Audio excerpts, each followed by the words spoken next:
நீர்க்கோளம் choice உங்களை அன்புடன் வரவேற்கிறது. நீர்க்கோளம்னு ஒரு பாடம் வந்து 4 பாடம் பார்த்துட்டோம். பாறைக்கோளம் பார்த்துட்டோம், உள் வெளி 2 படம் பார்த்துருக்கோம், சூரிய குடும்பம் பார்த்துட்டோம், பூமியை பற்றி பார்த்துருக்கோம். நீர்க்கோளம் அது என்னப்பா நீர்க்கோளம்னா தண்ணியை பற்றி கண்டிப்பாக இருக்கும். அப்போ தண்ணிங்கிற போது நிறைய தகவல்கள் இருக்கும் அப்படி நம்ம நினப்போம். ஆனால் பட் ஈஸியாக தான் இருக்கும். இந்த நீர்க்கோளம் பாடம் பொறுத்தளவுக்கு புவியானது நிலம் மற்றும் நீரால், ஏன்னா அதனால தான் நம்ம நீர்க்கோளம்னே சொல்கிறோம். அந்த பூமியவே என்ன சொல்கிறோம், அந்த நீலக்கோள்னு சொல்கிறோம்ல. ஏன்னா தண்ணி தான் அதிகமாக இருக்குது. ஏன்னா புவியோட மொத்த பரப்பில் நீரானது 70% தண்ணி தான் அதிகமாக இருக்குது. பாருங்கள், 70% தண்ணி. நிலங்கிறது வெறும் 30% தான். புரியுதா உங்களுக்கு? அதில் கடல் தான் 96%, ஃபுல்லாக உப்பு தண்ணி தான் அதிகமாக இருக்குது.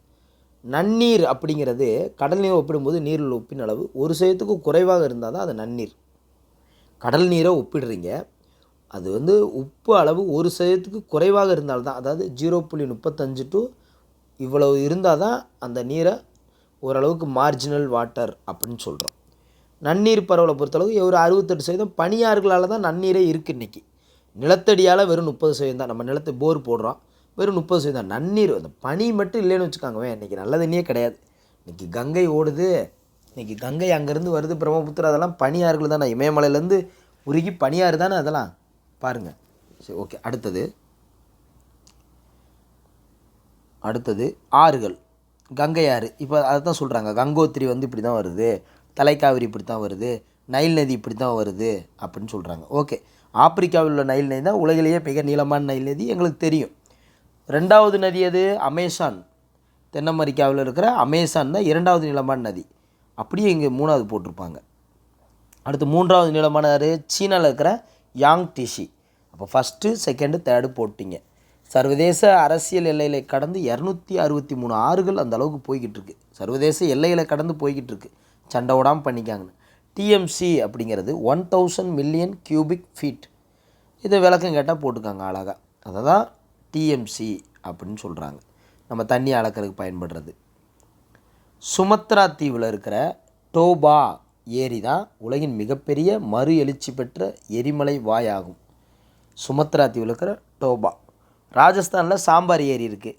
இந்தியாவின் மிகப்பெரிய உப்புநீர் ஏரி அதுதான். பின்லாந்தில் 1000 ஏரிகளின் நாடு என பின்லாந்தை பாருங்கவேன், 1000 ஏரிகளின் நாடு என அழைக்கப்படுகிறது. எந்த நாடு? பின்லாந்தை.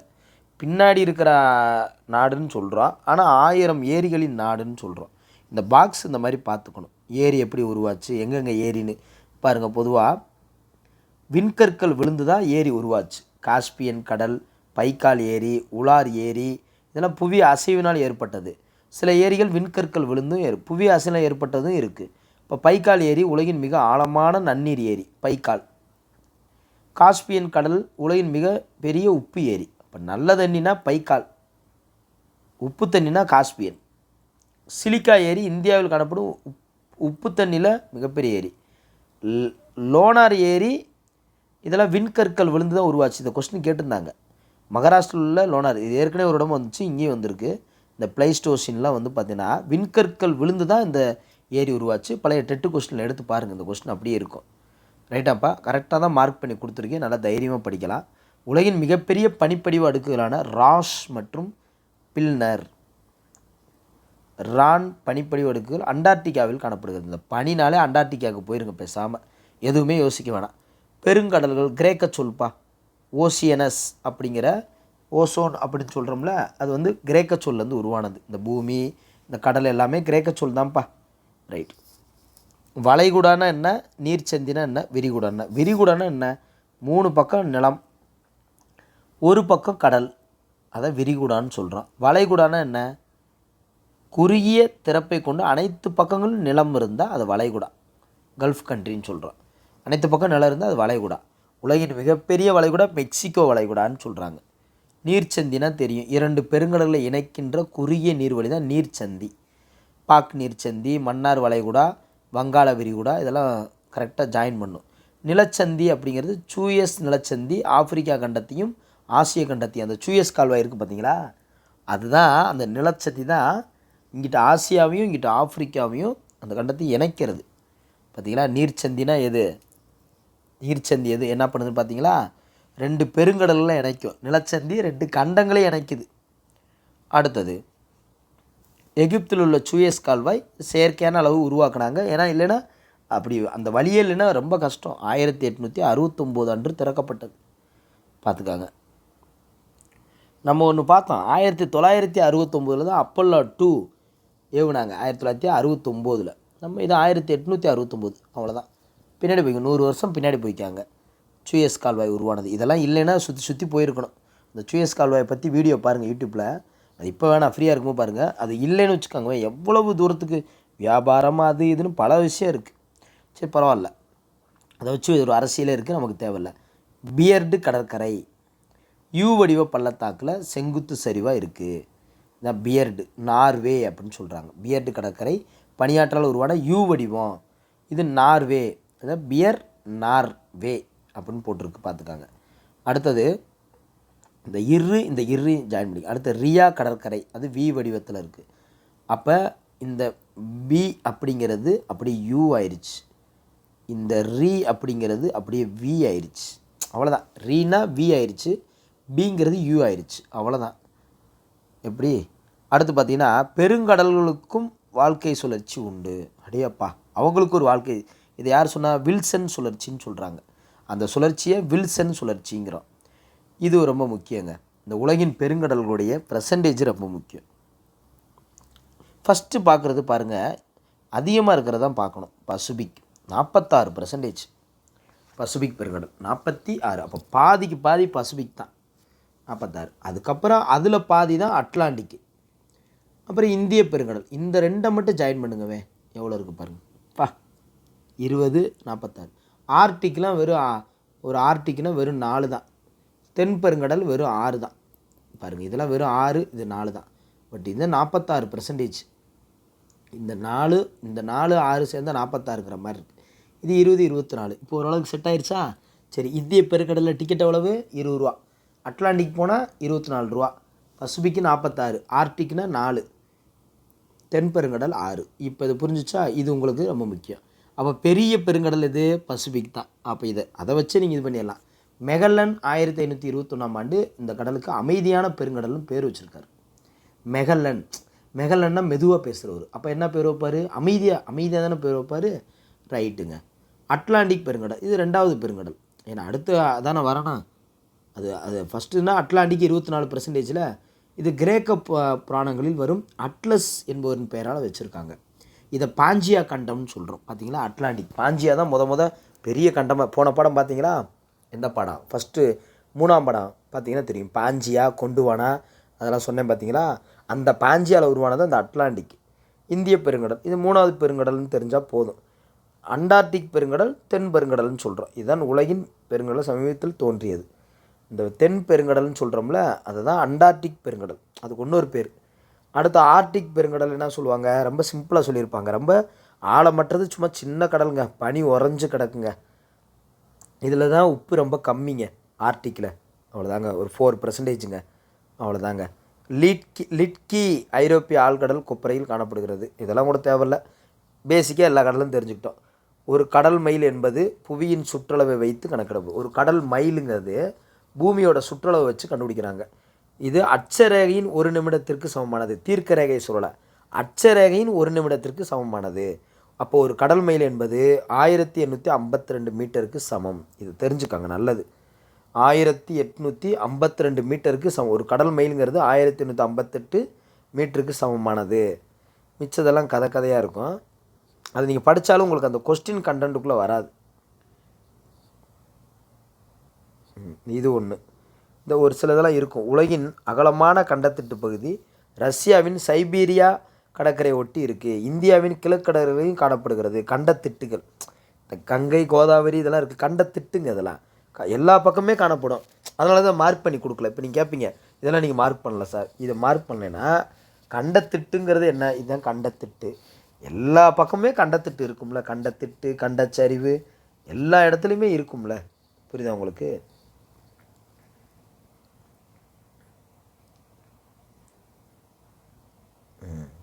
அகழி தீவுகள். அகழிங்கிறது கடலடி சமவெளியின் அடிப்பகுதி. தீவுகள்ங்கிறது உங்களுக்கு தெரியும்.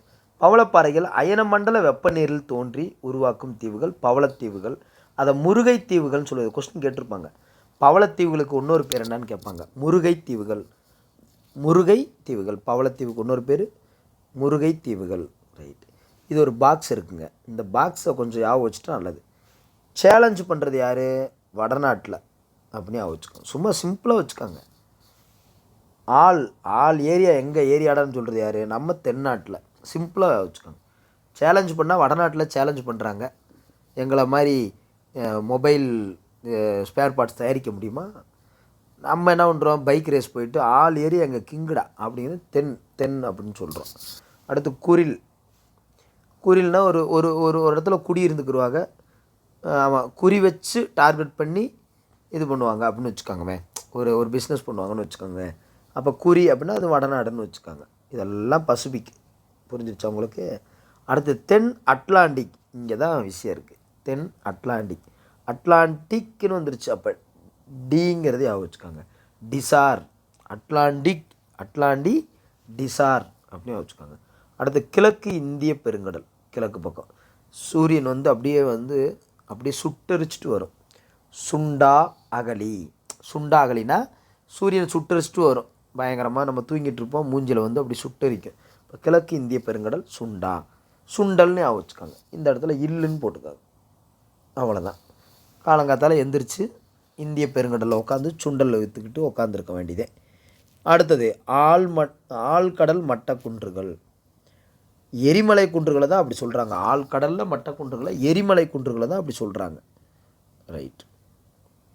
அடுத்து மிகவும் ஆச்சரியமான கடலடி நிலத்தோற்றமாக 16,000 கிலோமீட்டர் நிலத்தில் எஸ் வடிவில் இருக்கான் இந்த அட்லாண்டிக் மலைத்தொடர். இது ஏற்கனவே ஒரு முறை பார்த்துருப்போம். எஸ் வடிவத்தில் இருக்குது அட்லாண்டிக் மலைத்தொடர். 16,000 கிலோமீட்டரில் பாருங்கள். இந்த இருக்குல்ல என்ன சொல்கிறாங்க, அப்படியேன்னு இப்படி இருக்கான். எஸ் வடிவத்தில் இருக்கான். அடுத்தது இந்திய பெருங்கடலை அராபிக் இந்திய மலைத்தொடர் என அழைக்கப்படும். இந்திய பெருங்கடல் என்ன சொல்கிறாங்க? அராபிக் இந்திய மலைத்தொடர்னே சொல்கிறாங்க. இந்திய பெருங்கடலுடைய சராசரி ஆழம் 3890 மீட்டர். ஒரு 4000 போட்டுக்காங்க. ஒரு 4000 மீட்டர்னு போட்டுக்காங்க. அவ்வளோதான், சிம்பிள். வங்காள விரிகுடா அந்தமான் நிக்கோபார் தீவு சுற்றுலா கடற்கரை பகுதியில் கண்டத்திட்டானது 192 கிலோமீட்டர் முதல் 280. சும்மா 200 to 300 கிலோமீட்டர்னு வச்சுக்கோங்கவே. அவ்வளோ அகலம் இருக்குது பாருங்கள். அந்த அந்த அகலம், அந்த இந்திய பெருங்கடலோட அகலம் 200 கிலோமீட்டர் to 300 கிலோமீட்டர் வரைக்கும் அவ்வளோ அகலம் இருக்குது. அது ஆழம் மீட்டர் ஒரு 4000 மீட்டர் கிட்ட இருக்குதுன்னு வச்சுக்கோங்கவே. 4000 மீட்டர் கிட்ட இருக்குது. அது குறைவாக தான் இருக்கும். ஆனால் ரீயூனியன் தீவுகள் எரிமலையால் உண்டாகும் ஹாட்ஸ்பாட். இது ஏற்கனவே நம்ம பார்த்துருக்கோம். அதான் ஹாட்ஸ்பாட்டுன்னு சொல்கிறது. ஒரு பாக்ஸில் பார்த்தோம், போன பாடத்தில் ஒரு பாக்ஸில் பார்த்தோம். பெருங்கடலில் 2.5 கலந்த மேற்பரப்பு நீர் அடுக்கு 20 டிகிரி செல்சியஸில் இருக்கும். இது ரொம்ப முக்கியங்க. வெப்பநிலை எப்படி இருக்கும் கடலில் அப்படின்னு பார்த்தீங்கன்னா 20 டிகிரி செல்சியஸ் டு 25 டிகிரி செல்சியஸில் கடலில் தண்ணி இருக்கும். பார்த்துக்காங்க. உப்பு தண்ணி தானேன்னு குதிச்சிங்கன்னா அந்த அந்த வெப்பம் இருக்கும். இந்த கடல் மேற்பரப்பு நீர் பாருங்கள், அந்த வெப்பத்தில் இருக்கும் கண்டிப்பான முறையில். அடுத்து உவர்பியம் என்பது 1000 கிராம் கடல் நீருக்கும் அதில் கரைந்துள்ள உப்பின் எடைக்கும் இடையே உள்ள விகிதமே ஆகும். 1000 கிராம் கடல் நீருக்கும் அதில் கரைந்துள்ள உப்பின் எடைக்கும் இடையே உள்ள விகிதம் தான் அந்த உவர்பியம் அப்படிங்கிறாங்க. 1000 கிராம் 1 கிலோங்க. 1 கிலோ அதுதான் 1000 கிராம்ங்கிறாங்க.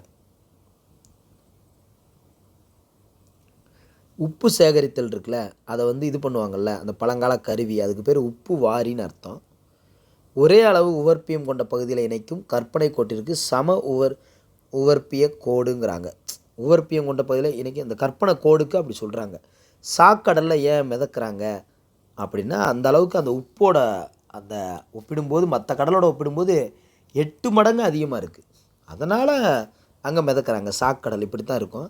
உப்போட அளவு பாருங்கள் எப்படி இருக்குன்னு. அடே அப்பா, இல்லை பானிபூரி மாதிரி, ஏதோ பால்கோவா மாதிரி இருக்குது. அடுத்து அலைமுகடு.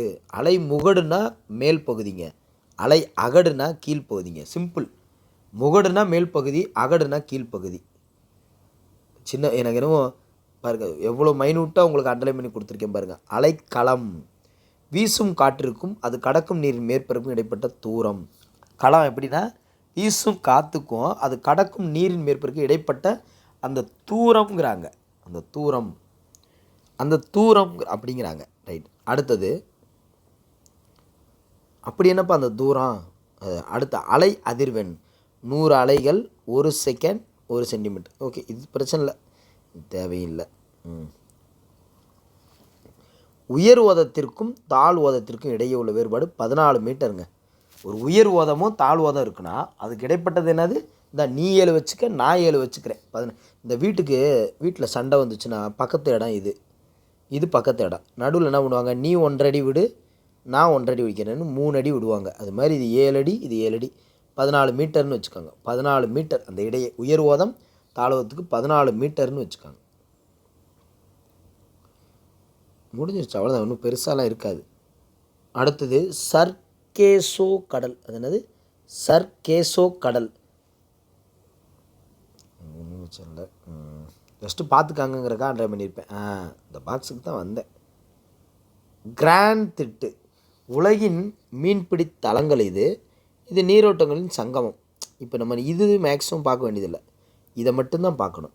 உலகின் மீன்பிடி தலங்கள் பாருங்கள், கிராண்ட் திட்டு அட்லாண்டிக்கில் இருக்குது. புரியுதா உங்களுக்கு? அப்போ அட்லாண்டிக்கில் போனால் மீன்பிடி தலங்கள், அங்கே கிராண்ட் திட்டு ஒன்று இருக்குது, அங்கே போய் எடுத்துக்கலாம். அடுத்து இன்னொன்று அட்லாண்டிக்கு ஆப்பிரிக்காவில் என்ன இருக்குன்னா அகுகாஸ் திட்டு. அடுத்து டாகர் திட்டு, இது அட்லாண்டிக் அமெரிக்கா. இப்போ இங்கே எல்லாமே அட்லாண்டிக் வருது. அட்லாண்டிக் இதில் நியூ பவுண்ட்டுன்னு வந்தால் கிராண்ட் நியூ பவுண்ட். அடுத்து அட்லாண்டிக் ஆஃப்ரிக்கான்னு வந்தால் அகுகாஸ், காசே இல்லை பாவம் ஆப்பிரிக்காவில் அங்கே. அடுத்து டாகர் திட்டு அப்படின்னா அட்லாண்டிக்கில் வந்து வட அமெரிக்கா வருது, டக்கராக இருக்கும். வட அமெரிக்கானா இன்றைக்கி யூஎஸ்ஏ அங்கே தானே இருக்குது, டக்கராக இருக்கும் வட அமெரிக்கானா, ரைட். அடுத்து ரீட் அப்படின்னா சீனா, 2 வாரத்தில் முடிச்சுருவாங்க. ரீட் அப்படின்னு போயிட்டு இருப்பாங்க. மெட்ரோ ரயில் எங்கே ஓடுது? இந்தியாவில் ஓடுதில்ல, அது மாதிரி பெட்ரோனா இந்திய பெருங்கடல். அவ்வளோ வேலை முடிஞ்சு போச்சு. அப்படி ஈஸியாக நம்ம மைண்டில் வச்சுக்கிறோம், போயிட்டே இருக்கணும். கொஸ்டின் கேட்டால் டப்புன்னு அடிச்சு போயிட்டே இருக்கான்.